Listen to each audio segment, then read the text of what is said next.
Avis vascular centre మన దేశంలోనే the best varicose vein hospital. నీ ఫ్యామిలీ గురించి చెప్పు అంటే అగ్ని పరీక్షలు చెప్పాను. అయిందని ఇంకేమని చెప్పాలా అని అడిగి ఒక టాస్క్ గేమ్ ఇస్తేనేమో దానికి నేను రివర్స్ చెప్పేవాడిని. ఆడు చెప్పి ఏడ్చేసిన అప్పటికి ఇలా జరిగింది సార్, నాకైతే ఇది ఆపర్చునిటీ కావాలి బిగ్ బాస్కు అంటే ఇక డైరెక్ట్ ఇక నవదీప్ గారు నువ్వు బిగ్ బాస్కి పోయి ఏం ఉద్ధరిస్తావు, సమాజానికి నువ్వేం మెసేజ్ ఇస్తావు, నువ్వు చేసే అన్ని వల్గర్ వీడియోస్ ఉంటాయి, నువ్వు చేసే అన్ని చిల్లర్ వీడియోస్ ఉంటాయి అని అంటుండు. అదేం క్వశ్చను? నేను ఆ టైంలో అలా అన్నప్పుడు సార్ నేను ఒకప్పుడు నేను అది కూడా టెలికాస్ట్ చేయమని మొత్తం నేను ఏమన్నా సార్ నేను ఒకప్పుడు చిల్లర్గా చేశాను, నేను కాదని చెప్పట్లే, నాకు చాలా బ్యాడ్ కామెంట్స్ పెట్టారు నా ఫ్యాన్స్, నా గురించి తెలియనప్పుడు పెట్టారు, నేను ఒప్పుకుంటున్నా. సారీస్ కట్టుకుని నా ఫ్యామిలీ బతికించుకోవడానికి నా ఫ్యామిలీ ఫుడ్ కోసము నేను సారీ కట్టుకున్నా సార్. నేనైతే ఎలాంటి తప్పు పని చేయలేదు, నేను ఎలాంటి దొంగతనాలు చేయలేదు, ఎవరి దగ్గర పోయి నేను దోచుకుని తినలేదు. నేను మనీ కోసం నా ఫ్యామిలీ కోసమే అలా తీగజారు చేశాను. ఇప్పుడు నేను చేయట్లేదు. నాకు బెట్టింగ్ యాప్లు 40 లక్షలు 30 లక్షలు ఇస్తంటే పాపం సొమ్ము నాకు వద్దు, నేను చేయనని బరాబర్ గుర్తించా. అవన్నీ చెప్పిన బెట్టింగ్ యాప్స్ కూడా ప్రమోట్ వచ్చాయి కదండి, 40 లక్షలు ఇస్తాను అప్పుడు, కానీ చేయలేదు. చాలా మంది చేస్తారు, నేను చేయలే కదా. చాలా మంది కోట్లు తీసుకుని చేయలేదని చెప్పి వీడియో పెట్టారు. నాకు నా ఇప్పుడు నాకు ఫోన్ ఇప్పించాడు, చేయనందుకు జెన్యున్ ఉన్నావు బాలని, అలాంటి నేను చేయలేదు సార్ అని చెప్పా. నేను బిగ్ బాస్ పంపిస్తే సమాజానికి ఏమి పంపిస్తే మేము ఏం చేయాలని మీరు మళ్ళీ తిడతారు రేపటి నాడు, ఏమి ఇవ్వాలని అన్నాడు. నాకు కోపం వచ్చింది అప్పటికి. తననేమో ట్రాన్స్జెండర్ వా నువ్వు బాలు, నువ్వు ట్రాన్స్జెండర్ వా అని అడిగింది. నేను ట్రాన్స్జెండర్ అనుకో అంటే ట్రాన్స్జెండర్స్ అంటే పంపించారా బిగ్ బాస్కు? ఎంతమంది ఇద్దరు వెళ్ళారు ఎగ్జాంపుల్ అడిగింది. నేను అక్కడ బుక్లు ఇచ్చినప్పుడు ఏమని రాశాను? అవును, బుక్లెట్లో మీరు ఏవో క్వశ్చన్స్ అన్ని ఫిల్ చేయాలి కదా, అక్కడ జెండర్ మీరు ఏమని రాస్తారు? ఇప్పుడు ఫీమేల్ ఉంటుంది, ఇప్పుడు ఎలా ఉన్నా మేలు ఫీమేల్ ట్రాన్స్ అని మెన్షన్ ఉంటుంది బుక్లెట్ లో. నేను అక్కడ రాసింది ఏంది? మొగోడు అని కదా రాసింది, మేల్ అని రాస్తా, మేల్ అని రాసిన. నేను అక్కడ ట్రాన్స్జెండర్ అని రాస్తే నువ్వు ట్రాన్స్జెండర్ అని చెప్పినా నేను ఫీల్ కాకుంటే, అన్ని 2 కోట్ల మందిలా అంతమంది చూస్తుంటే నువ్వు ట్రాన్స్జెండర్ అంటే ఎలా ఉంటది? ఈ క్వశ్చన్ బిందు గారు అడిగారు. ఆ బిందు మాధురి గారు, ఆమె ఇప్పుడు ఒక పెద్ద సెలబ్రిటీ కదా, ఇంటర్నేషనల్ మూవీలు తీసింది, పెద్ద పెద్ద హీరోల పక్కల ఆమె ఒక జడ్జు, దానికి చెప్పుకోవాలంటే నాకు అనిపిస్తుంది. అలా అడిగింది. నాకేందంటే నాకు నచ్చలేదు, నన్ను అవమానించినట్ల మీరు పిలిపించి స్టేజ్ పైకి నన్ను అవమానించారు. అక్కడ నన్ను కూల్గా అడిగి కూల్గా మాట్లాడి పంపించడం నేను బాధపడకుంటే, నా ఫ్యాన్స్ కూడా బాధపడకుండా, అక్కడ అవమానించారు వాళ్ళు. నాకు ఫస్ట్ క్వశ్చన్ అవమానించారు, అది అడగడం క్వశ్చన్ కరెక్ట్ కాదు. ఇప్పుడు నేను ఎగ్జాంపుల్ అండి ఒకటి చెప్తాను, ఓపెన్ మైండ్గా మాట్లాడుకుందాం. ఇప్పుడు ట్రాన్స్జెండర్స్లో కొంతమంది ఫ్యామిలీలో తెలియని ట్రాన్స్జెండర్స్ ఉంటారు. ఎగ్జాంపుల్ ఇక్కడ వచ్చి విలేజ్కి వెళ్తే దాన్ని ఏమంటారు, ఊర్లోకి పోతే మా అక్క చెల్లి ఉంటుంది, ఇక్కడ భయపడి వాళ్ళకి అట్లా తిరగాల అట్లా ఉండాలని కోరిక ఉంటుంది. కొంతమంది చెప్పుకోలేకపోతారు ఆ బాధ, తర్వాత మెల్లగా చెప్పుకుందాము అని ఆలోచిస్తారు. ఎగ్జాంపుల్గా కొంతమంది ఇప్పుడు నేను ఉన్నాను, మా ఊర్లో నాకు ఒక పేరు ఉంది, మా చుట్టాలు ఉన్నారు, నాకు చెల్లి అన్న ఉన్నారు, నేనే ఒక ట్రాన్స్జెండర్ కావాలని ఎంచుకున్నాను అనుకో. ఎగ్జాంపుల్ ఇప్పుడు నేను సారీ కట్టుకుని షాపులు పెట్టి అడుక్కున్న రోజుకు 1000-2000 వస్తాయి. అప్పుడు నాకేం భయము? ఎగ్జాంపుల్ అలాంటి పని నేను ఎప్పుడు చేయలేదు. చేయాలనుకుంటే ఇప్పుడు నేను ట్రాన్స్జెండర్ అని నేను బరాబర్ నేను ట్రాన్స్జెండర్ అని అడక తింటాను అంటే నన్ను ఎవరైనా ఏమంటారా? మా చుట్టాలు ఎవరు అనుకున్నా, మా ఫ్యామిలీ అనుకున్నా, ఐ డోంట్ కేర్. అంటే మీరు అనే పాయింట్ ఏంటంటే ఒక ట్రాన్స్జెండర్ అయినా వాళ్ళకి ఫ్యామిలీ ఉంటుంది, వాళ్ళు విలేజ్లో ఉంటే నార్మల్ లైఫ్ వాళ్ళు లీడ్ చేయాలి కాబట్టి అది ఓపెన్గా చెప్పుకోలేని సిచ్యువేషన్స్ కూడా కొంతమందికి ఉంటారు. కొంతమంది ఏం చేస్తారంటే పోతూ పోతూ కుల్లగా అయిపోతారు, ఓపెన్గా చెప్పుకుంటారు. అంటే కొంచెం టైం తీసుకుంటారు. ఎందుకు తీసుకుంటారు టైం అంటే పరిస్థితులు ఒక్కొక్కరింట్లో ఒక తీరు ఉంటుంది. మా కొడుకు ఇలా ఏం చేసుకుంటారో ముందు ఫ్యామిలీ గురించి ఆలోచిస్తారు. నేనేం చేస్తానంటే నేను టాన్స్తో తిరుగుతాను, వాళ్ళ ఫంక్షన్లకు వెళ్తాను, జల్సలకు వెళ్తాను, వాళ్ళది ఫంక్షన్లకు వెళ్తాను, వాళ్ళ బర్త్డేలకు వెళ్తా, వాళ్ళతో పాటు నేను తిరుగుతాను. కానీ తిరిగి నేను ఏ రోజు నేను ట్రాన్స్జెండర్లతో తిరుగుతూ ఉంటా, వాళ్ళతో వండుకుంటా కూడా వెళ్ళి నేను వాళ్ళ ఇంట్లో ఉంటా. కానీ నేను ట్రాన్స్ లాగా వాళ్ళతో పాటు నేను ఎప్పుడు డబ్బు కోసం అలా చేయలేదు. అలా చేస్తే అనుకో అవును నేను కూడా వెళ్ళాను మేడం, కట్టుకుని వాళ్ళతో పాటు నేను బస్తీలకు వెళ్ళాను అడుకున్నాను మీరు చెప్పొచ్చు. ఆ మధ్య కాలంలో చీరలు కట్టుకుని కూడా రీల్స్ చేస్తుంటే కింద కమెంట్స్లో కొంతమంది "అరే అమ్మ, మన దగ్గర కూడా లేవు చీరలు అలాంటి చీరలు ఉప్పల్ వాళ్ళు కట్టుకుంటున్నాడు" అని కొంతమంది పెడితే ఫస్ట్ అబ్బాయి అన్నాడు, ఇప్పుడు ట్రాన్స్ కాబట్టి చీరలు కట్టుకుంటున్నారని మీ ఇన్స్టాగ్రామ్లోనే మీకు వచ్చిన కమెంట్స్ కదా, అవి చూసినప్పుడు మీకు ఏమనిపించింది? నేనేమనుకున్నా అంటే నా ఫ్యామిలీ కోసం మనీ వస్తుంది నాకు, మా ఇంటి వాళ్ళు హ్యాపీగా ఉంటున్నారు, నా వల్ల వాళ్ళు 8 మంది బతుకుతున్నారు. ఒకవేళ నేను అలా చేయకుండా అన్ని మానుకుంటే నా జీవితానికి మా ఫ్యామిలీ బతకరు. ఫస్ట్ ఆఫ్ ఆల్ ఇప్పుడు మీ ఇంట్లో వాళ్ళందరినీ మీరే చూసుకుంటున్నారు. నేనే చూసుకుంటున్నాను. బాలు గురించి అంటే ఆయన చెప్పడం పక్కన పెడితే ఆయన గురించి బాగా తెలిసిన ఒక పర్సన్ని నేను అడిగాను. తను రీల్స్ చేసినా ప్రమోషన్స్ చేసినా ఏం చేసినా కూడా వచ్చే ప్రతి రూపాయి యాక్చువల్గా చెప్పాలంటే ఫ్యాక్ట్, తన ఇంట్లోంచి వాళ్ళ పేరెంట్స్ వాళ్ళ ఫ్యామిలీ వద్దనుకుని గెంటేసినా కూడా తను బయటకు వచ్చి చావాలా బతకాలా అనే సిచ్యువేషన్లో కూడా ఇలా రీల్స్ చేసి సంపాదించిన మనీతో ఎంటైర్ ఫ్యామిలీని సింగిల్గా చూసుకున్నాడు ఆయన. నాకు తెలిసింది ఇది కరెక్టేనా? కరెక్ట్ అండి. ఆ మధ్యలో మా చుట్టాలు నన్ను ఫంక్షన్కి పిలవలే కొంతమంది, వద్దు నువ్వు రావద్దు ఇట్లా అందరు నేను ఇట్లా అంటున్నారు బయట టాక్, రేపు నాడు నీకు ఎవరన్నా మరదల్ని పెళ్లి చేసిన అమ్మాయిని ఇవ్వాలని కూడా ఆలోచిస్తున్నారు, నువ్వు ఆ ఫంక్షన్కి వస్తే ఇట్లా చేస్తున్నావంట వీడియోస్, వాళ్ళు ఎంబడి తిరుగుతావంట. అంటే మా విలేజ్కి మా ఇంట్లో గృహప్రవేశమైనా మా డాడీ చచ్చిపోయినప్పుడు కూడా నాకు ట్రాన్స్జెండర్స్ వచ్చారు. చుట్టాలు ఎవరు రాలేదు? అప్పుడు ఎవరు కొంతమంది వచ్చారు, కొంతమంది రాలేరు. అప్పటికి మా విలేజ్, ఇప్పుడు మా విలేజ్కి వెళ్తా కదా, మా ఇంట్లో ఏ ఫంక్షన్ ట్రాన్స్జెండర్ చాలా మంది వస్తారు. ఎందుకు వస్తారంటే అది కూడా చెప్తా. నాకు అన్నం లేనప్పుడు వాళ్ళు అన్నం పెట్టినారు, వాళ్ళు నన్ను బాగా చూసుకున్నారు. ఆ టైంలో వాళ్ళ దగ్గర నేను ఎక్కువ జర్నీ చేసిన, వాళ్ళ దగ్గర నేను ఎక్కువ సంవత్సరాలు ఉన్నా. అలాంటి ఫ్రెండ్షిప్ నేను సెలబ్రేట్ అయినంత మాత్రంలో వాళ్ళు మర్చిపోయి కొత్త వాళ్ళు పరిచయం అయినని చెప్పి మనం వదిలేయలేం కదా. మా డాడీ చచ్చిపోయినప్పుడు నా కోసం ఆటో వేసుకుని మా ఊరికి 120 కిలోమీటర్స్ వచ్చిండ్రు, 6-7 మంది వచ్చిండ్రు. వాళ్ళకి ఏం అవసరం, బాలు మన దగ్గర ఉన్నాడు మన ఫ్రెండ్ అని వచ్చారు. మా ఇంట్లో ఏ దావత్ అయినా వాళ్ళని పిలుస్తాను, ఏ ఫంక్షన్ అయినా రమ్మంటాను. ఎవరో ఏమనుకుంటున్నారు పక్కింటోళ్ళు, ఎవరో సమాజంలో ఏదో అనుకుంటారని చెప్పి మనకు ఆపదుకున్నప్పుడు ఆదుకున్న వాళ్ళు మనం ఇలా మర్చిపోతాం. అసలు మీ నాన్న చచ్చిపోయినప్పుడు కూడా అంటే చుట్టాల కంటే వీళ్ళే ఎక్కువ వచ్చారు అంటే అది ఎమోషనల్ టైము. ఒక పర్సన్ చచ్చిపోయారు, ఎంటైర్ ఫ్యామిలీని మీరు ఇప్పుడు పోషిస్తున్నారు. ఆ టైంలో వచ్చిన వాళ్ళకి ఆబ్వియస్లీ మీరు వాల్యూ ఇస్తారు. నేను ఇప్పటికైనా వాళ్ళకి ఇస్తాను. ఎప్పుడు మనకు ఆపద ఉన్నప్పుడు రూపాయి హెల్ప్ చేసిన వాళ్ళని ఇప్పుడు నేను ప్రేమిస్తున్నా. హార్ట్ఫుల్ చెప్పాలంటే నాకున్న బాబాల సరుకులు కూడా నాకు అప్పుడు ఎవరు చూశారు, నేను ఇప్పుడు వాళ్ళనే దగ్గర తీస్తా. నేను ఏ స్థాయిలో పోయినా, సెలబ్రేట్ అయ్యి బిగ్ బాస్ పోయినా, బిగ్ బాస్ కోకుండా పెద్ద పెద్ద సినిమాలు చేసినా కూడా నన్ను ఫస్ట్ ఎవరు దేకిందో నేను వాళ్ళకే రెస్పెక్ట్ ఇస్తా. ఎప్పటికైనా ఎవరు ఏమనుకున్నా ఐ డోంట్ కేర్. నేను బతికేది నా ఫ్యామిలీ కోసం. వాళ్ళు ఎందుకు ఫ్యామిలీ అంటే అంత పిచ్చి? ఎందుకంటే చుట్టాలు ఇరుగు పొరుగు వాళ్ళు అలా ఇలా అనుకుంటారని చెప్పి సొంత ఫ్యామిలీయే రోడ్డు మీద గెంటేస్తే అది చిన్న విషయం కాదు, ఒక పెద్ద హార్ట్ బ్రేక్. అంటే మన వాళ్ళే మనల్ని అర్థం చేసుకోనప్పుడు అసలు చావాలా బతకాలా అనే ఇదిలో మనం ఉండిపోతాం ఎవరైనా కూడా. నిజం చెప్పాలంటే మా అన్నయ్య, సొంత మా అన్నయ్య అనుకో, మా అన్నయ్యకు 3 ఆడపిల్లలు, ఆటో నడిపిస్తాడు ఆయన. రోజు ఆటో నడిపించిన 300-400 వస్తాయి. మా వదిన కూలి పనికి వెళ్తుంది. అప్పుడు నేను ఫేమస్ అయిన కొత్తలో మా వదిన ఏ రోజు నేను వెళ్ళినా, ఈ రోజు వాళ్ళు నేను ప్రేమిస్తున్నా కానీ మా వదిన ఏ రోజు అన్నం తింటావా మరిది అని కూడా అడగలేదు ఇప్పటి వరకు. ఇప్పుడు అడుగుతూ, అప్పుడు కొత్తలో అప్పట్లో అడగలేదు. నన్ను తొలగించినప్పుడు ఇంటికి అక్కడ నేను వెళ్ళిన మా అమ్మ మా అక్కకి వేరే ఇల్లు ఉంటుంది, మా పాతిల్లు ఇది, మా అన్న వాళ్ళది అంటే పుట్టినిల్లు ఇది. అక్కడ మా అక్క ఉంటుంది, భర్త చనిపోతే మా ఊర్లో మా అక్కకి ఇల్లు కట్టించిన 9 లక్షలు పెట్టి. మీరే కట్టించారు? నేను ఒక్కనే కట్టించిన.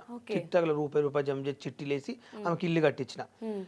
కట్టించినప్పుడు మా అక్క నన్ను లైక్ చేసింది, వీడియోలు చేసినప్పుడు అందరు ఇట్లా అంటున్నారు చెయ్యకని. మా సొంత చెల్లి కూడా ఎలిబినాలు ఉంటుంది, మా చెల్లి ఏడ్చింది చెయ్యకన్నా అందరు ఇట్లా అంటున్నారు. అంటే ఇప్పుడు నేను టిక్ టాక్ చేస్తున్న రూపాయి వస్తుంది, ఈ రూపాయి వల్ల అక్కకి ఇల్లు కట్టించాను, నీ పెళ్లి ఖర్చుకు కొన్ని డబ్బులు ఇస్తున్నా, నీకు 3 మగపిల్లలు ఉండే, నీకు ఏదో రూపాయి నీకు రెంట్ కట్టాలి, పిల్లల ఫీజులు కట్టాలి, ఎవరితో మనకు ఐ డోంట్ కేర్, మన పని మనం చేసుకుందాం, ఎవడు ఏమనుకున్నా పర్లేదు, నేను పట్టించుకున్నామని చెప్పి అట్లా ఉండిపోతే అప్పుడు మా వదిన మా అన్న కూడా ఇంటికి రా అన్నం తిని అడగలే. అప్పుడు కొంచెం బాధ అనిపించింది, నేను ఏం తప్పు చేసిన అసలు. ఏడ్చారా ఎప్పుడైనా? ఎందుకు ఏడవలేదండి, రూమ్ లో పండుకొని కూడా కొంచెం బాధపడ్డా.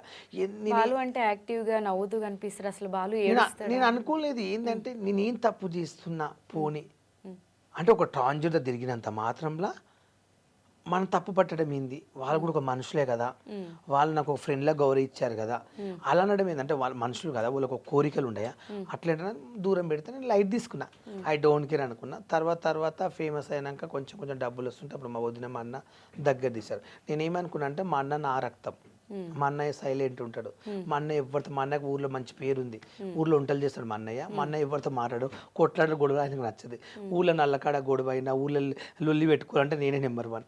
మా ఇంట్లో మీకు ఎవరైనా ఫస్ట్ వస్తే నేనే అరవడం ఎక్కువ, రెచ్చిపోవడం అట్లా నాకు ఇష్టం అన్నట్లు. మా అన్నయ్య సైలెంట్, ఆయన మా సొంత అన్న కూడా మా ఊళ్ళో నమ్మరు ఎవరు.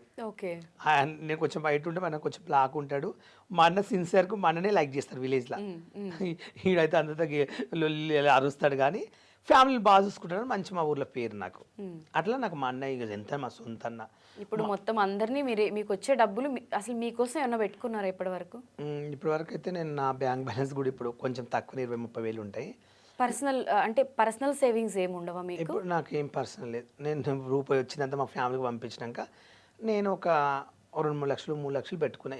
గిట్ల ఎమర్జెన్సీ నాకు హెల్త్ కూడా ఖరాబ్ అయ్యి హాస్పిటల్ పడ్డానుకో, ఆ పరిస్థితిలో డబ్బులు కావాలంటే ఎవరు ఇవ్వలే టైంలో అని అలా కొన్ని పెట్టుకున్నా, మిగతా మా ఫ్యామిలీకి ఇస్తాను. ఇప్పటికి వాళ్ళు వద్దు అనుకున్నా కూడా అంత చూసుకుని అంత చేసి వద్దనుకున్నా రేపు నాడు నేను చనిపోయినా అనుకో, ఎగ్జాంపుల్ మా ఇంటి వాళ్ళే తీసుకుపోవాలి, రేపు సడన్గా నాకు కాలు వచ్చి ఇరిగింది అనుకో, అప్పుడు మా ఫ్యామిలీ వచ్చి నన్ను చూసుకోవాలి, లేపాలి.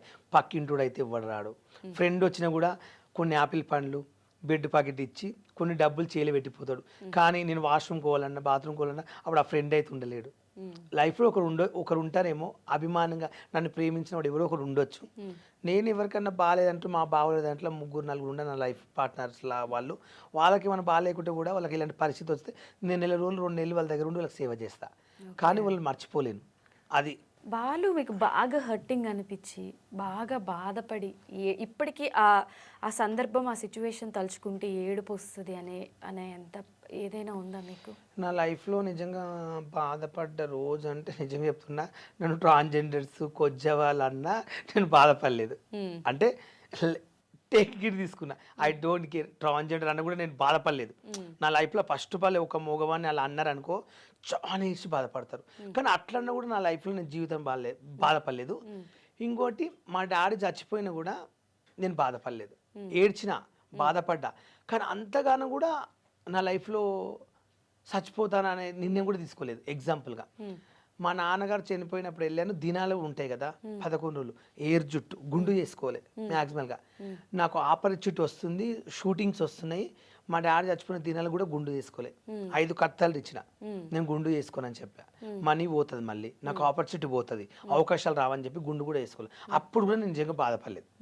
కానీ సమాజంలో నేను కొంతమంది బావాలంటే నాకు ఇష్టం, వాళ్ళు నాకు లేనప్పుడు డబ్బులు ఇచ్చి వాళ్ళ వెంబడి తిప్పడం, టూలు చూపించడము, నేను ఎక్కని కారు వాళ్ళు నన్ను ఎక్కించి వీడు మా ఓడు నన్ను తిప్పుతుంటే వాళ్ళ ఫ్రెండ్స్ కొంతమంది ఈ అబ్బాయి అలా ఇలా మీ ఇంటికి తీసుకొచ్చి ఎందుకు పెట్టుకుంటుండ్రు, మీ పిల్లలు కూడా చెడిపోతారు, వాడు వాళ్ళతో తిరుగుతాడు వీళ్ళతో తిరుగుతాడు అని చెప్పి దూరం పెట్టి వాళ్ళ ఫ్రెండ్స్ ఇచ్చి నువ్వు వీళ్ళంతా తిరుగుతావా, నీకు ఇమేజ్ మార్కెట్ ఉంది గీను ఎంబడి తిప్పించుకుని చెప్పి వాళ్ళకి చెప్పి కొంతమంది నన్ను దూరం చేసారు.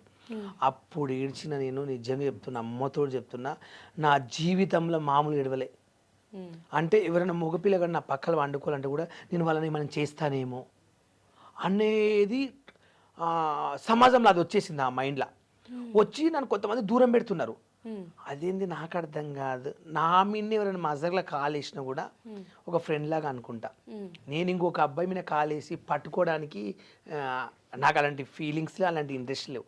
సరదాగా అయినా ఒక ఫ్రెండ్ లాగా అయినా పట్టుకున్న మా బావని ఇక్కడ ముద్దు పెట్టినా కూడా ఒక ఫ్రెండే అనుకుంటా. ఇప్పుడు మనం ఒక మొగోళ్ళతో కలిసిన లేడీస్తో లవ్గా ఉన్న కొన్ని ఉంటాయి టెంటెస్, ఇద్దరు మంది ఒక అండర్స్టాండ్ అయితే ఒక వర్క్ అవుతుంది. అలాంటి నాకు ఇష్టమైన మా బావలు కొంచెం దూరం పెడితే ఏడ్చిన, ఎందుకు బావ నువ్వు అంటే నాకు ఇష్టం, బాగా చూసుకున్నావు డబ్బులు లేనప్పుడు నన్ను, ఈరోజు నీతో ఉంటే నేను హ్యాపీగా ఉంటున్నా, ఆనందంగా ఉంటున్నా, ఎందుకు దూరం పెడుతుంటే నా ఫ్రెండ్స్ అందరిని తిరిగితే ఇట్లా అంటున్నారా, నాకు కూడా కొంచెం భార్య పిల్లలు ఉండరు.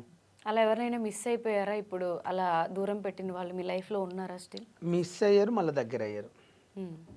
ఒక ఇంపార్టెంట్ మనిషి ఉండే నా లైఫ్లో, ఆయన జస్ట్ నాకు 8 ఏళ్ళ నుంచే పరిచయం అయ్యాడు.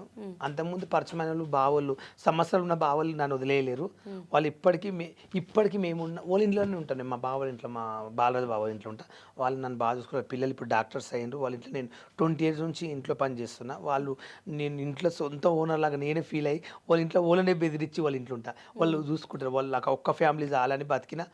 మా సీన్ బావ కానీ, అటకల భాస్కర్ అని నేను చేసిన ఇప్పుడు మీరు ఎక్కడ ఉంటారు? కొంతమంది. ఎవరింట్లో ఉంటారు? నేను బాలరాజు అని ఒక ఇంట్లో ఉంటా. యాదవ్స్ మా ఊళ్ళే. ఓకే. 20 ఇయర్స్ నుంచి వాళ్ళ ఇంట్లో పని 20 ఇయర్స్ నుంచి అక్కడే పని చేసుకుంటూ వాళ్ళ ఇంట్లోనే ఉంటారు. వాళ్ళ ఇంట్లోనే ఉంటా. మీ ఊరు ఎక్కడ అసలు?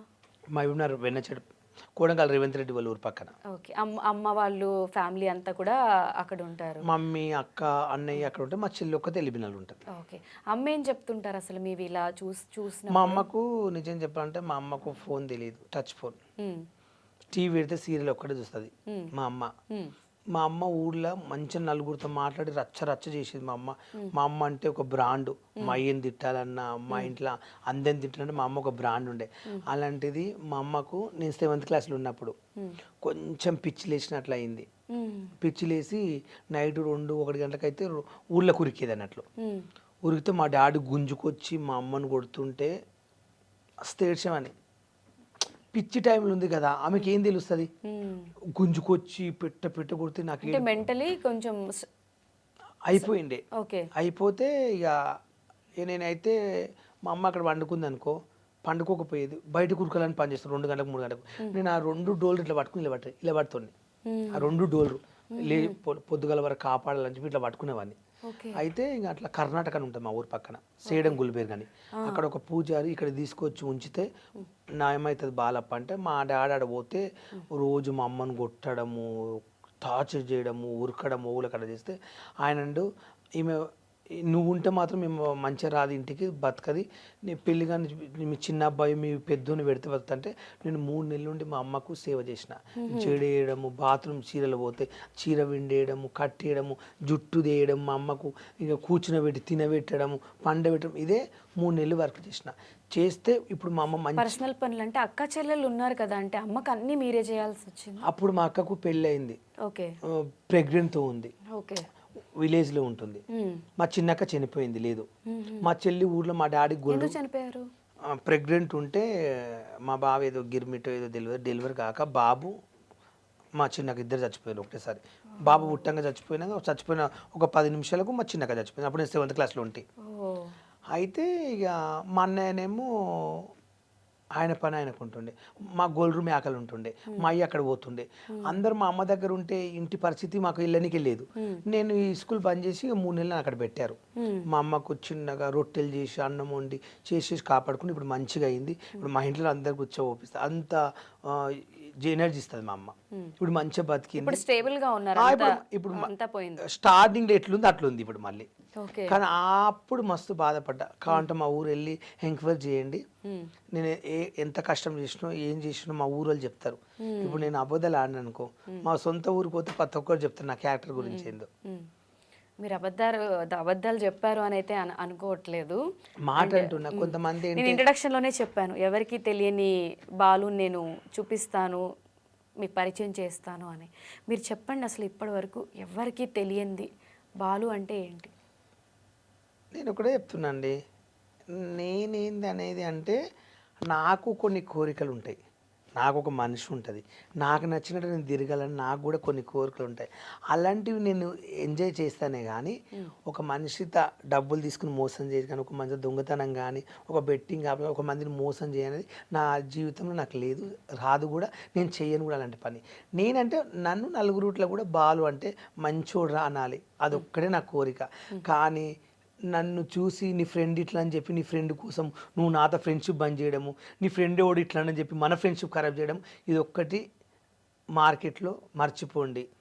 నాకేంటంటే నాకు ఇష్టమైన వాళ్ళు, మా బావ కానీ, మా చెల్లి కానీ, ఎవరైనా సరే, మా చుట్టాలు కానీ, నేను నీతో దోస్తాను చేసినప్పుడు నీ దగ్గర నేను ఎలా ఉంటున్నా ఆలోచించగాను, నీ ఇంటి పక్కన వచ్చుకో ఎందుకు పెట్టుకున్నావు, మీ ఇంటికి ఎందుకు రానిస్తాను అంటే ఆ ప్లేస్లో ఆయన ఉంటే ఏంటి అనేది ఆలోచించాలని నేను కోరుకుంటా, అంతమించి ఏం లేదు. అసలు ఇప్పుడు మీ జెండర్ గురించి చాలామంది మాట్లాడుతూ ఉంటారు కదా, వాళ్ళకి ఏం ఆన్సర్ ఇవ్వాలనిపిస్తుంది అసలు జెండర్ గురించి మాట్లాడేటప్పుడు? నేను ఎప్పుడు నా జెండర్ గురించి మాట్లాడే ఫీల్ కాను. ఐ డోంట్ కేర్ నాకు. ఎందుకంటే అసలు ఏం చెప్పాలనుకుంటారు అటువంటి నేను ఎప్పుడు జెండర్స్ అనేది కామన్, అది ఎవరైనా ఇలా రీల్స్ చేసినప్పుడు అడుగుతారు. ఇప్పుడు ఇన్స్టాగ్రామ్లో చాలా మంది మగపిల్లలు ఇప్పుడు కొత్త కొత్త వాళ్ళు వచ్చారు మార్కెట్లకు, చాలా మంది నేను చూసి నవ్వుకుంటున్నా. నా తర్వాత చాలా మంది వచ్చారు, నన్నే ఎక్స్పెల్ తీసుకున్న వాళ్ళు చాలా మంది వచ్చారు మార్కెట్లకు, నేను నవ్వుకుంటున్నా. ఇందులో లేనుంటే ఇప్పుడు ఇంతమంది పెరిగిపోయింది ఏందని. నేను అనేది ఏంటంటే ఎవరి పర్సనల్ వాళ్ళదండి, ఎవరికి నచ్చిన వాళ్ళు రీల్ చేస్తారు. అంతేగాని ఒకరిని చూసి కామెడీ చేయడం, ఒక మనిషిని చూసి మనం ఎప్పుడు అట్లా అనుకోవద్దని నా ఫీలింగ్. ఇప్పుడు చెప్తున్నా, నా వీడియోల కన్నా నేను వేరే వాళ్ళ వీడియోలు చూస్తే నవ్వుకుంటున్నా. నేను ఒకప్పుడు టిక్ టాక్ ఇట్లా చేసేవాడిని, ఇలా రీల్స్ చేసేవాడిని, చున్నీలు వేసుకుని నేను ఇట్లా చేసేవాడిని కదా. ఆ రీల్స్ కొంతమంది ఇప్పుడు చేస్తే నాకు అందరూ కొంతమంది రీల్ చేస్తుంటే నేను ఉప్పల్ అంటున్నారు. హాయ్ ఫ్రెండ్స్ అనుకుంటూ షాక్ అయ్యారు. కొంతమంది మొగోళ్ళు కానీ అమ్మాయిలు చేస్తున్నారు నా డైలాగ్లు. అమ్మరికి సివిల్ షాక్ హీరో నేను ఉప్పల్ అంటారు చూడు. కొంచెం ఇందాక మొద్దున ఒక వీడియో చూశాను, ఒక ట్రాన్స్జెండర్ ఒక అమ్మాయి, గమ్మత్తు డిఫరెన్స్గా ఉంది. నేను కూడా అగ్నిపరీక్ష పోవాలని అనుకుంటున్నా అని ఒక రీల్ పెట్టింది. నేను అగ్నిపరీక్ష పోతే ఉప్పల్ వాళ్ళకి నన్ను కూడా అవమానిస్తారు, నేను అగ్నిపరీక్ష ఏమి వెళ్ళాను, మా ఉప్పల్ వాళ్ళే తిట్టిర్రు, గాయస్ వీడియో లైక్ చేయండి అన్నది. అంటే తను కూడా నన్ను కామెడీ చేసి వీడియో పెడితే నాకు కొంచెం మంచి అనిపించింది. అంటే నా వీడియోని ఇంతమంది చేసి నవ్వుకుంటున్నారు కదా దేశంలో అని ఆలోచిస్తున్నా. చాలా ఇప్పుడు మళ్ళీ అగ్ని పరీక్ష, ఇప్పుడు మళ్ళీ బిగ్ బాస్ ఛాన్స్ వస్తే నెక్స్ట్ సీజన్ కూడా ట్రై చేసి మళ్ళీ ప్రూవ్ చేసుకోవాలని ఉందా? నెక్స్ట్ అది నేను బిగ్ బాస్ కొత్త అగ్ని పరీక్ష పోను, అవమానం పడలేను, ఒక సెలబ్రిటీ లాగా తీసుకుంటూ వెళ్తా, అంతేకాని అగ్ని పరీక్ష ప్రాసెస్ అదే ప్రాసెస్కి వెళ్ళలేదు. మీరు ఒక వీడియోలో చెప్పారు కదా, అసలు నవదీప్ గా కనిపిస్తే ఫేస్ టు ఫేస్ మాట్లాడతా అని. ఒకవేళ ఆయన ఇక్కడ ఉన్నారు అంటే అసలు మీరు ఏం మాట్లాడతారు? ఆయన ఉంటే నేను ఏం మాట్లాడేది అంటే, ఎగ్జాంపుల్ తను అడిగేదానికి నా బిహేవియర్ గురించి తనకి ఎక్స్ప్లెయిన్ చేసేవాడిని. అక్కడ అడిగిన దానికన్నా ఓపెన్గా చెప్పేవాడిని. సార్ మీరు అక్కడ అడిగేది మీకు ఎదురుగా చెప్తే సార్, నేను ఆ టైంలో నన్ను నా ఫ్యాన్స్ ఒక స్థానం ఇచ్చినప్పుడు, ఒక అవకాశం ఇచ్చినప్పుడు అట్లా నాకు ఎదురు చెప్పిన అనుకో, 2 రాష్ట్రాల మంది చూస్తారు సెలబ్రిటీ. అగ్ని పరీక్ష అంటే 2 కోట్ల మంది చూస్తారు. ఇప్పుడు నేను పోయినంటే ఇంకా నేను అగ్ని పరీక్షలో కనిపించినందుకు ఇంకా ఫ్యాన్స్ పెరిగిపోయినరు. అగ్ని పరీక్ష తెలుసా, ఇప్పటివరకు కొంత మేము బిగ్ బాస్ చూడలేదు, నువ్వు వస్తున్నావు అని నీకోసం ప్రత్యేకంగా చూస్తామని అంటుండ్రు. చాలా మంది వీడియోలు పెట్టిండ్రు, చూస్తున్నాం బాగా అన్నారు. అలాంటి ప్లాట్ఫామ్లో నేను జడ్జెస్ని తిట్టిన అనుకో, ఇప్పుడే మళ్ళీ తిట్టావు, రేపు హౌస్లో పంపిస్తాను నాగార్జున తిట్టావని గ్యారంటీ ఏముంది, హౌస్లో నువ్వు ఎవరైనా కొట్టావు తిట్టావని గ్యారంటీ ఏముంది అంటారు. అట్లా నేను ఇప్పుడు అక్కడ నేను తగ్గాను, నాకు మాట్లాడడానికి లేక నా టెస్ట్ నిరూపించుకోవాలనుకుంటే అప్పుడు నేను ఇంకా రెచ్చిపోయేటోని. కానీ చాలా వరకు కట్ చేశారు, అక్కడ మెయిన్గా చాలా కట్ చేశారు. ఓన్లీ నన్ను తిట్టిన బిట్లు నేను సైలెంట్ అయి బాధపడి ఏడ్చినే పెట్టారు అక్కడ. కానీ నేను ఏమని మాట్లాడిందో మొత్తం ఫుల్ వీడియో పెట్టలేదు. ఏం మాట్లాడారు మీరు అక్కడ? కొన్ని అడిగిన క్వశ్చన్లు సమాధానం చెప్పాను. మరి అంత ఏమడిగారు? సమాధానానికి ఏం చేస్తావంటే, అక్కడ వెళ్ళిన సమాధానానికి ఏం చేసిండ్రు, అందరు ఏం చేస్తారు అదే చేస్తా. బిగ్ బాస్ కూడా అందరు ఏం చేస్తారు, ఎంటర్టైన్మెంట్, కామెడీ, ఇచ్చిన టాస్కులు చేస్తారు. కొత్తగా ఏం చేస్తారు చెప్పండి? 10 మంది నవ్వుకోవాలంటే ఇప్పుడు ఒక 10 మంది ఫ్యామిలీ ఒక దావా చేసుకుంటారు ఒక ఇంట్లో. ఇప్పుడు వాళ్ళు వీడియో వచ్చింది బిగ్ బాస్ లో, కామెడీ చేసిండు, అందరూ అది పెట్టి చూద్దామని చూస్తుంటారు. అంతేగాని బిగ్ బాస్కి వెళ్ళి ఏం చేస్తారు? అందరూ వెళ్ళి ఏం చేస్తారు, మీరు అదే చేస్తారు. కొత్తగా ఏం చేస్తారు చెప్పండి? కొత్తగా ఇప్పుడు వాళ్ళకి వెళ్ళిన సీజన్ లో ఏమైనా చేశారా కొత్తగా? వాళ్ళకి కూడా కొన్ని రీల్స్ కాపీ చేసుకుంటే ఇన్స్టాగ్రామ్ లో కూడా చేస్తారు. ఎగ్జాంపుల్ దువ్వార మాధురి గారి ఒక డైలాగ్ కొట్టింది, ఇంగ్లీష్ లో మాట్లాడింది, గుర్తుందా? అది చాలా మంది ఇన్స్టాగ్రామ్ లో చేసిర్రు, మంచిగా అనిపించింది. మీరు గమనించిరో లేదు? ఎందుకు? నేను ఆ వీడియో చూసుకుంటే దువ్వార మాదిరి నవ్వుకుంటుంటా, అబ్బా కత్తిలా మాట్లాడింది ఆడపుల్లి అంటే ఏమైనా ఆడ అని ఒక ఊహించుకున్నా. బిగ్ బాస్ కు వెళ్ళిన వాళ్ళు ప్రతి ఒక్కరు సమాజాన్ని ఉద్ధరించి వెళ్ళట్లేరు. ఒక ఎంటర్టైన్మెంట్, ఒక టాలెంట్, మనీ కోసం వెళ్తారు. అట్లా నేను కూడా ఒక మనీ కోసం ఒక టాలెంట్ నేర్పించుకోవాలని వెళ్ళాలనుకుంటున్నాను. అక్కడ జడ్జెస్ మీద, అక్కడ యాంకర్ మీద, అక్కడ అసలు ఒక్కొక్కరి మీద మీ ఒపీనియన్ ఏంటి, మీరు ఏమనుకుంటున్నారో చెప్పండి.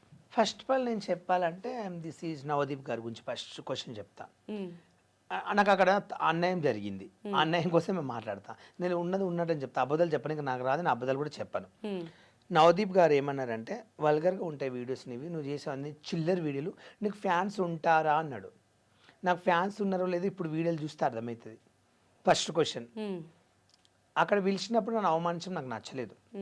మీకు నచ్చకుంటే మొత్తం స్కిట్టేట్ అక్కడ, అది రియల్గా షో కాదు, మొత్తం స్కిట్ ఉంటుంది అక్కడ. మనం అనుకున్నంత మేము పోయాము అక్కడ ఫేస్ చేసాం కాబట్టి మాకే తెలుస్తుంది అక్కడ. మీరు ఓనర్లకు మీకు తెలియదు అక్కడ ఏం జరిగిందో. అది రియాలిటీ షో అంటారు కదా, స్క్రిప్టెడ్ అని ఎలా అనుకుంటున్నారు మీరు? అగ్ని పరీక్ష అనేది రియాలిటీ షో కాదు. రియల్ షో ఎలా ఉంటుందండి, బిగ్ బాస్కు అయితే పోలేదు నేను. అక్కడ కెమెల్లు, పెద్ద పెద్ద కెమెల్లు ఉంటాయి, రోజు పండుకుంటారు, అక్కడ ఏం చేస్తారో పొయ్యిచ్చినో తెలుస్తుంది. నాకు తెలియదు దాని గురించి, నేను పోలేదు కాబట్టి. ఇక్కడ ఏంటంటే 15 నెంబర్స్ వాళ్ళు ఎంచుకున్నారు వాళ్ళు. ఆ 15 నెంబర్కి అవకాశం ఎక్కువ ఇచ్చారు. మిగతా వాళ్ళని ఏం చేశారంటే 2 నిమిషాలు, 1 నిమిషం పిలిపించి, ఒక లారీ నా ఫ్రెండ్ వచ్చాడు, సమాజానికి నువ్వు ఏం మెసేజ్ చేయాలనుకుంటున్నావు, నువ్వు బిగ్ బాస్లో పోతే ఏం చేస్తాను క్వశ్చన్ అడిగితే ఆయన ఏమన్నాడంటే, డ్రైవర్లకు బాధ అవుతుంది, ఒక డ్రైవర్ విలువ తెలియాలి. డ్రైవర్ అంటే ఒక లారీ నడిపించే డ్రైవరు రేపు యాక్సిడెంట్లో చనిపోయినా కూడా వాళ్ళ బిడ్డ పిల్లలకు అమౌంట్ ఇవ్వాలి ఇంత ప్రభుత్వం, అది బయట పెట్టాలి, తెలియాలి ప్రజలకంటే.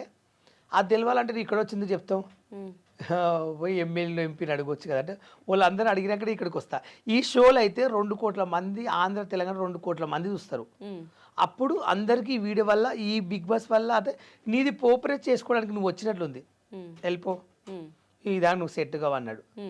మా ఫ్రెండ్ ఇంకొక ఆయన రీల్స్ చేస్తుంటాడు, చాలా నాడు ఆయన వచ్చాడు, నువ్వేం చేస్తావంటే ఇది చేస్తాంటే, నా నవదీప్ గారు ఈ మధ్యలో మీరు కనపడతలేరు, ఈ మధ్యలో అభిజిత్ని మీరు 2 సినిమాలు కనిపించారు, బిగ్ బాస్ తర్వాత 2 సంవత్సరాలు మీరు ఏమి ఇట్లా కనిపిస్తలేరు అంటే, నువ్వు నా విషయాలు మాట్లాడడానికి వచ్చావా, నా ఇష్టం అది, నువ్వు వెళ్ళిపో అన్నాడు. జడ్జెస్ తిడితేనేమో అట్లా పంపించారు, తిట్టకుంటేనేమో జడ్జెస్ మీరు ఎందుకు లేవట్లేరు అంటుండ్రు. దీనికి 2 క్వశ్చన్లకు నాకు ఆన్సర్ కావాలి. First of all, okay, Abhijit గారితో మీకేమి? నిజంగా అభిజిత్ గారితో నాకు ఎలాంటి గొడవ లేదండి. ఆయన సపోర్ట్ చేశాడు. నేను చేసిన టాస్క్, నేను చేసిన దానికి, నేను మాట్లాడిన దానికి అభిజిత్ ఒక మాట అన్నాడు, నీలో నాకు జెన్యునిటీ నచ్చింది బాలు, నువ్వెవరో నాకు తెలియదు, ఉప్పల్ బాలు అని ఫస్ట్ టైం చూస్తున్నా, నువ్వేం చేస్తా కూడా నాకు తెలియదు. ఆయన ఉన్న మైండ్ చెప్పేసింది, ఏమనంటే మీరెవరో నాకు తెలియదు, మీ గురించి నాకు తెలియదు అన్నారు. నేను మాట్లాడిన తర్వాత గ్రీన్ లేపనికి పోతే బిందు మాదిరు, నవదీపు ఆయన చెవులో నా గురించి గుసగుస చెప్పారు. ఆయన చెప్పగానే సారీ బాల్ నీకు రెడ్ ఇస్తున్నాడు. అదేంటి సార్ ఫస్ట్ నువ్వు గ్రీన్ లేపిన ఆయన, వీళ్ళు చెప్పగానే రెడ్ ఎందుకు లేపిన అని అడిగిన క్వశ్చన్, ఏం సమాధానం చెప్పలేకపోయింది. ఇదంతా టెలికాస్ట్ అయిందా? అది కాలేదు ఇప్పటివరకు. ఓకే, అది పెట్టుమానండి, వాళ్ళు ముగ్గురు ఏం మాట్లాడుకుని నాకు కావాలి కదా. ఫస్ట్ అభిజిత్ గ్రీన్ ఇచ్చారు, మిగతా వాళ్ళిద్దరు మీకు రెడ్ ఇచ్చారు. ఓకే, ఆయన గ్రీన్ లేపని బిందు గారు మీకు ఎందుకు రెడ్ ఇచ్చారు అసలు ఆమె అడిగిన క్వశ్చన్ ఏంది, ఒకటే క్వశ్చన్, పాలు గారు మీరు ట్రాన్స్జెండర్ అన్నది. నేను ఇట్లా పట్టుకుని చేతులు ఒక నిమిషం ఆలోచించి కాదు మేడం అన్న. ఆ టైంలో ఏం మాట్లాడు, నాకు మెంటల్ ఖరాబ్ అయిపోయింది, కాదు మేడం అన్న. 2వ క్వశ్చన్, ఒక టాస్క్ ఇవాళ ఏమీ లేదు, నువ్వు ఇంకేమైనా చెప్పాలనుకుంటున్నావు అన్నారు. ముగ్గురు రెడ్ లేపిండ్రు, అప్పటికి నాకు ఏడుపు వస్తుంది, ఏం చెప్తా అంటే నన్ను ఆల్రెడీ తొలగించారు మీరు బయటికి. 3 రెడ్లు లేపిన తర్వాత ఈ షో అందరూ చూస్తారు, లేపినాక ఇంకేమైనా చెప్పదలుచుకోంటే ఏమని చెప్పాలి. ఏడ్చాను స్టేజ్ పైన, బాధ అనిపించింది. శ్రీముఖ్ ఆపి మళ్ళీ నీకు అవకాశం వస్తే వీళ్ళకి ఇంకా నువ్వు ఏమని చెప్పాలనుకున్నాను అన్నది. 3 రెడ్లు లేపినాక ఏం చెప్తా శ్రీముఖ్ గారు, ఏది కాబట్టి నేను ఇస్తానని ట్రై చేస్తాను, అప్పుడైనా నిరూపించుకుంటాను ఏమన్నా అవకాశం ఈసారి నా ఏడ్చుకుంటూ వచ్చేసిన.